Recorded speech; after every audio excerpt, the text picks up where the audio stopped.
Good morning, ladies and gentlemen. This is for the channel called The Love of Evangelism, um, which we have the Love for Evangelism uh, channel.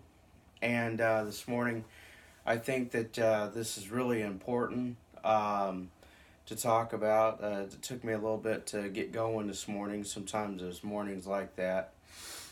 But I have never made a video like this early in the morning, like before most people are going to start their day for work, um, with a whiteboard. We're going to be teaching a little bit this morning about what the Bible has to say about work, for example. I've been wanting to preach about this for a while, do some evangelism to others in a more formal way. Some of the things I've done some things I would say to people and done is like I would try to encourage them to be more productive in their work environment, be more prompt about coming to work, and be more consistent about being to work on time, and be more consistent as far as being um, more productive and getting things done faster in their workday. But then that would come off as really raw and very world like towards them. We're going to look at what the Bible has to say about labor this morning. And I have my printout of like what I'm looking through this morning. We're going to cover what I want to look at here is I have there's a really good verse that I think that I found that a while back, and it just that what we need to look at is we need to go back to well, I'm still looking through my stuff here.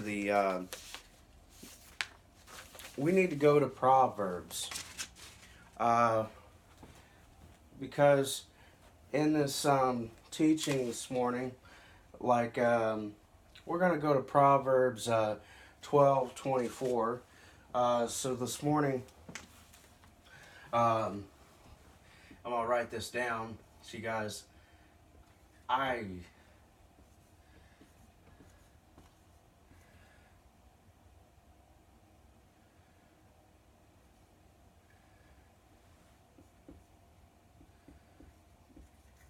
This marker I don't think is very good.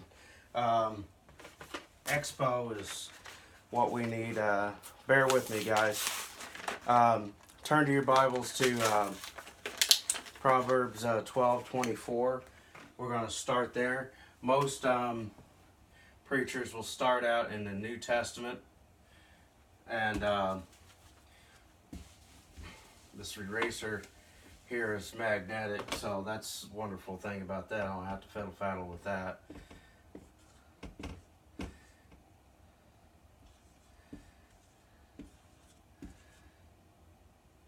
It's 12:24. We're going to be reading in the text here from the easy to read version. This is important that you guys follow along with what I'm about to discuss.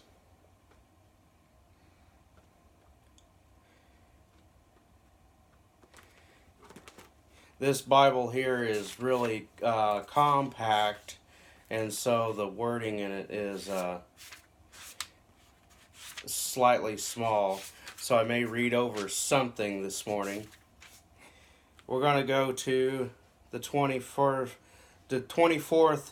verse this morning for 12:24, and it says here, "Those who work hard will be put in charge of others, but lazy people will have to work like slaves." What this is, and then here he's going on to say in verse 25, Worry takes away your joy, but a kind word makes you happy. So we're going to go on, keep going on until the end of the chapter.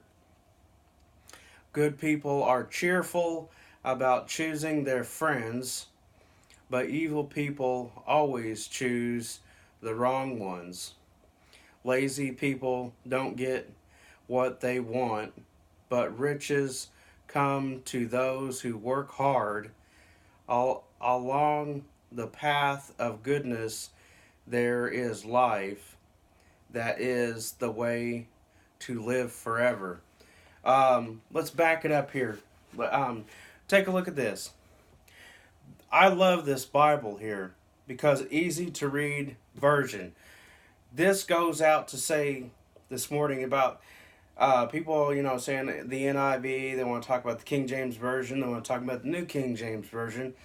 Let's take all those things out and simplify the King James Version into a version that people understand. When I come to a person and say to them, hey, you're lazy, pick up the pace. I don't like that. You should have already been clocked in 10 minutes early. There's nothing wrong with you clocking in 10 minutes early. See, these are the common things I would deal with on a daily basis. And it would get tiring because people would be showing up a half hour late. They'd show up 10 minutes late. Now, I can understand, sometimes people having issues getting to work. I get that. I can understand that they may have another job that they just left, which I support that. That's number one. You need to have a job. What the Bible here is explaining here is that we're not going to be able to get the kind of things that we need in our lives if we're slackers and trying to manipulate others and to trying to lie to people about things in order to gain riches and gain possessions of things that we do not deserve. Sometimes in life we got to accept the fact that we do not deserve certain things because we have a lack of motivation, we have a lack of money, we have a lack of self-control. So a good thing that we're going to look at here, and I wanted to expand it. I should have expanded it all the way down to 28. But you guys,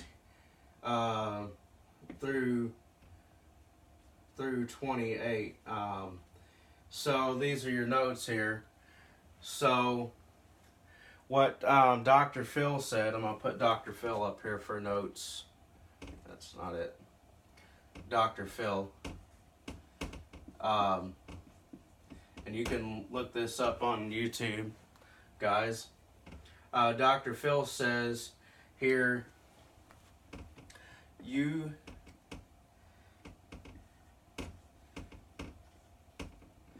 can't change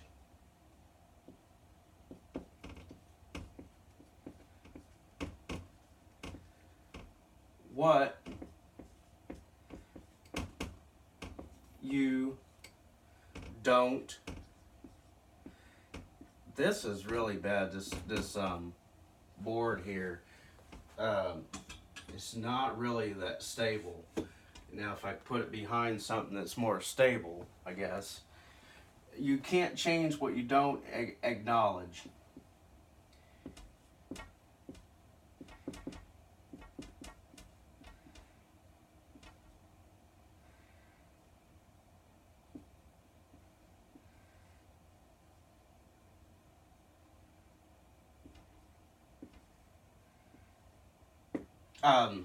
You may not be able to read what I'm writing here, but you get the point here. These Expo markers are a whole lot better markers than what I was working with before. You can't change what you don't acknowledge. What this means here is if we go back to Proverbs 12:24 and read this through until 28, we're going to see here that there's some things that he's talking about what we need to do about our workplace kind of environment, about our work performance. It's not about the company, it's not about our coworkers, it's not about like the company's policies. That's going to determine whether we are successful. We are successful. We are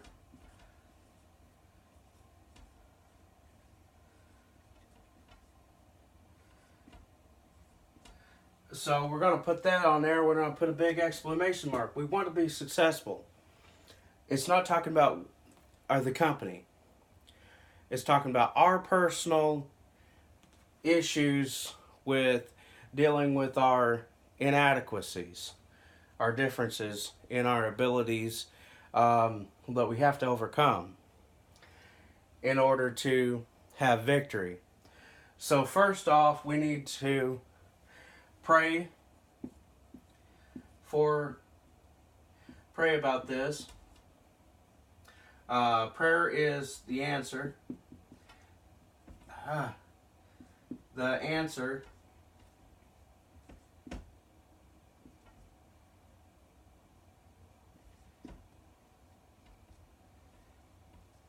so that we need to focus on that. The prayer is the answer. What we need to be doing is praying about our inadequacies. What's keeping us from being successful? What's keeping us bound in sin that causes us to be so tired? Tired may be one of the things that we are dealing with. We may be not seeing that there's value into what we do. Value is another thing. It's another good word to research and look at the definition of value. Blessings. When we follow through with what Proverbs 24 or Proverbs chapter 12 and then read 24 through 28. Blessings. When we overcome these inadequacies. Then what we're going to look at here is what God has to say in Proverbs about what can happen when we overcome the laziness in our lives. And like I said, the people who clock into work 10 minutes early before their shift begins, and they stay until about 30 minutes after their shift ends. But this is not necessarily saying, okay, well, let's say we're down here, we got clock in at 8:50 when we're supposed to be there at 9. Let's put 9 down here, a.m. We're here, we're getting 10 minutes early, and we're stretching our time, say 5. Say it's down here at 5 when we're supposed to clock out. But we're here until, say, 5:30. That is not necessarily saying that when we clock in at 10:50, that doesn't necessarily mean that our quality of our work is going to be valiant and prestigious. That just means that we took the time out to clock in that 10 minutes early. But this 10 minutes here gives us enough time to kick it into gear and to become valiant and to become prestigious. But this also says, well, if we actually really work hard during this time, this shows employers that we're willing to be disciplined to clock in and be there on time. This shows the employer that we'll be willing to go the extra mile, according to what the Bible has to say about going the extra mile by walking with the man. Instead of 1 mile, we go 2, so putting in the extra effort here. But to be on the clock, because someone can say, well, that they have, they can come up with all kinds of excuses to keep themselves at stuck in this bracket right here. 9 to 5 excuses. Um, excuses. Excuses is what keeps us stuck in that bracket right there of 9 to 5. Um, so we're going to go back and rewind here. We want to talk about what we need to do. These are the things what we need to do to change the workplace behavior, our work ethic in our lives, and to see what can happen after we change all these things. You can't change what you don't acknowledge. If you accept the fact that you're lazy and that you need help and that you need to change your behavior, when you do this, we're going to go to the blessing part. This is a wonderful passage here this morning. It says that lazy people don't get what they want, but riches come to those who work hard. Along the path of goodness, there is life. That is the way to live forever.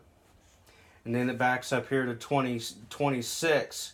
Good people are careful about choosing their friends, but evil people always choose the wrong ones.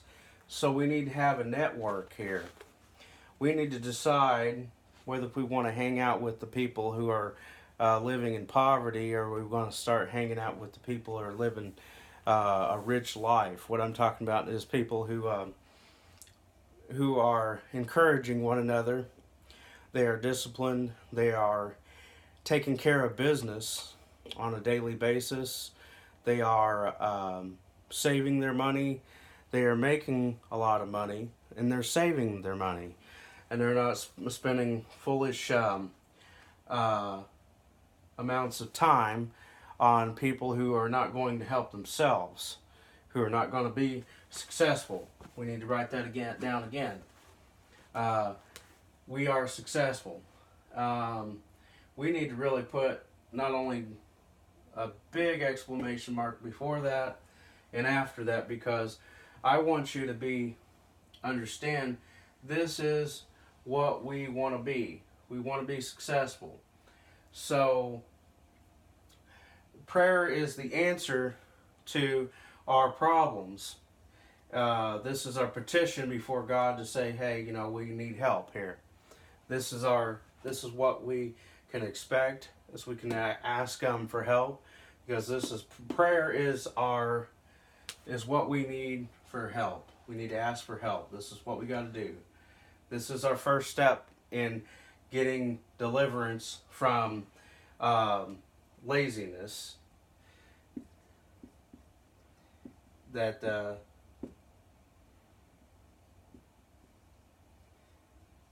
And then we need to add value to our lives. We need to add value. We need to understand value. And we need to believe. Here's the first thing before this. We need to believe. We need to believe that we can receive blessings as a result of following through with all these things. And I put Dr. Phil up here so you can understand this is his quote this morning. Hopefully, guys, I need to wrap this video up, so hopefully you get something out of it. Another verse before I wrap this video up is we want to look at another Proverbs here. And I know they're in this sheet here. I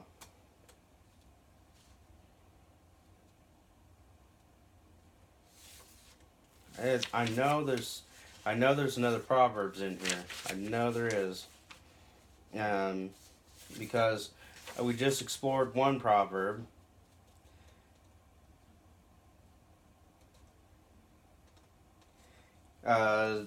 We need to look at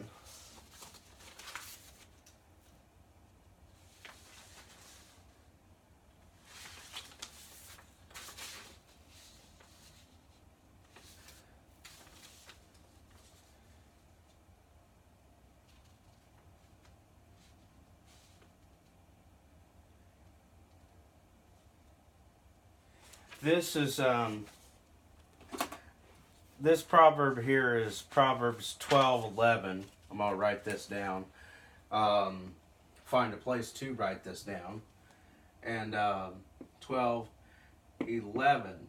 So you guys can look at this up again in your spare time. But this is pretty much talking about here about working for food.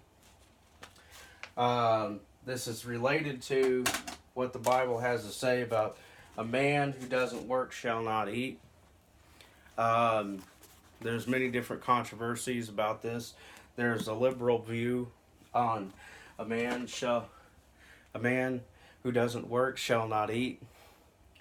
That's not necessarily what this verse is going to come out to be. Some people may look at it, but this is where we got to look at it and understand that we need to do our research. We need to do our Bible study. So 12:11 is the next thing I would like you guys to look at, because if you are not working, you don't need to be eating. So I could go into some extreme details about this. That, I believe, is what I'm gonna wrap it up. Like I said, running out of time, so I'm gonna give you a few more seconds to take a look at it. And I believe that's it for you guys. I want you guys to be blessed in Jesus' name, and keep praying, because your prayer is the answer to your issues in your life, and that you have to change those things, and you have to acknowledge it. You have to be truthful. So, guys, thank you for tuning in.